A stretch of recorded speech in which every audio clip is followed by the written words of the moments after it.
aadan maxamed ciise aadan gaadaale oo isagu ka mid ah musharaxiinta u taagan xilka madaxtinimo ee dowlad goboleedka Puntland oo safar dalka dibadiisa uga maqnaa ayaa dib ugu soo laabtay dalka waxaana uu ka soo degay garoonka diyaaradaha ee magaalada Boosaaso aadan gaadaale oo dadweyne aad u tiro badan ay ku soo dhaweeyeen magaalada Boosaaso ayaa ka soo gudbay waxaana uu soo maray magaalada Qardho ee gobolka Karkaar halka oo uu kulan kula qaatay boqorka cusub boqor Cabdullaahi boqor Muuse oo isla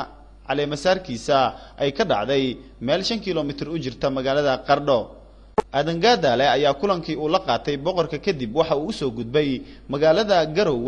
عاصمة الدولة قبلتك بونتلان هلكا أو سيوين لوغسو دويي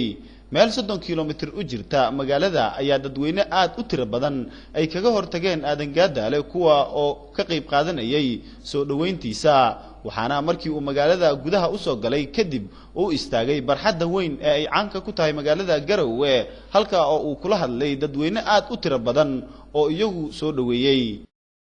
waxaan aad ugu faraxsanahay laga bilaabo ilaa iyo shalay markaan ka soo degay aeroportka Boosaaso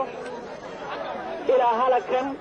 meel kasta si aan caadi ahayn in lagu soo dhaweeyay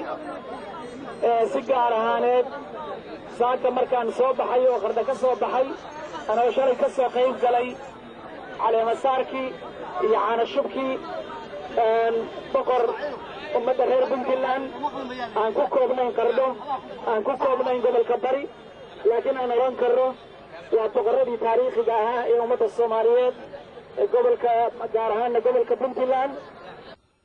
aadan maxamed ciise aadan gaadaale oo ka mid ah musharaxiinta u taagan xilka madaxtinimo ee dowlad goboleedka Puntland ayaa markii uu soo gaaray magaalada Garowe waxa kulan albaabada ay u xiran yihiin uu la qaatay musharaxiin u horay ugu sugnaa magaalada Garowe lamana oga ilaa iyo iminka wixii ka soo baxay kulankii ay wada qaateen isaga iyo musharaxiinta kaga soo horeysay magaalada Garowe Cabduqaadir Maxamed Mursal Universal TV Garowe